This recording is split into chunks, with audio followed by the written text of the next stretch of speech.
Piliin mo ang Pilipinas. Istoryahe, dami nyong arte. Sabihin nyo yan sa mga OFW. Bakit sila nag-ibang bansa? Ayaw na sa Pilipinas. Ikaw ba naman, magtrabaho ka, utos-utusan ka ng piling may-ari ng kumpanya, tapos yung sahod mo, kulang pa. Yung sahod mo, kulang pambili ng bigas. Magkano kilo ng bigas sa Pinas ngayon? Ulam. Upa ng bahay kung wala kang sariling bahay.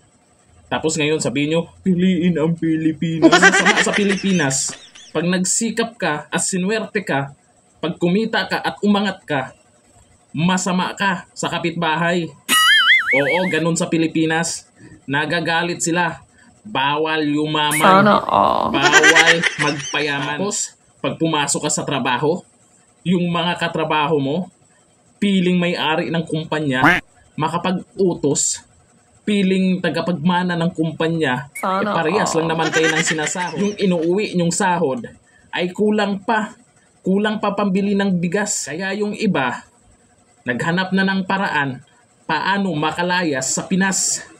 Paano makaalis sa Pinas. Piliin ang Pilipinas. Istoryahe. Sa panahon ngayon, ang hirap mamuhay sa Pinas. Kumayod ka man ng kumayod, ang yumayaman, yung mga mayayaman, yung mga mahihirap, lalong naghihirap, lalo na pag malas-malasin ka pa. Nagtatrabaho ka. Abusuhin ka lang ng mga amo mo. Kung makapag-utos, kuskus dito, kuskus doon. Tapos pagdating ng sahod, ganun pa rin yung sinasahod mo. Pagdating naman sa kaltasan, ang bilis. Kaltas dito, kaltas doon. Ang maiwan mo, karampot na lang. Pinas, ang sumasahod ng minimum, lahat yan may loan.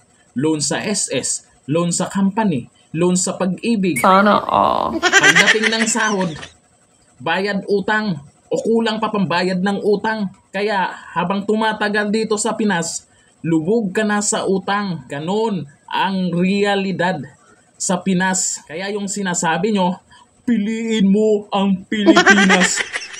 Istoryahe. Nasabi nyo lang yan dahil nandyan kayo sa kalagayan nyo ngayon.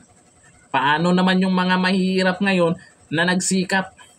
Paano naman yung mga nagtatrabaho ngayon na mababa lang ang sinasahod? Kaya karamihan ngayon, kung may chance lumayas ng Pinas, lalayas na yung mga yan. Nangingibang bansa dahil doon ang may pag-asa at doon ang dapat nilang puntahan. At yun ang dapat nilang piliin, hindi ang Pinas.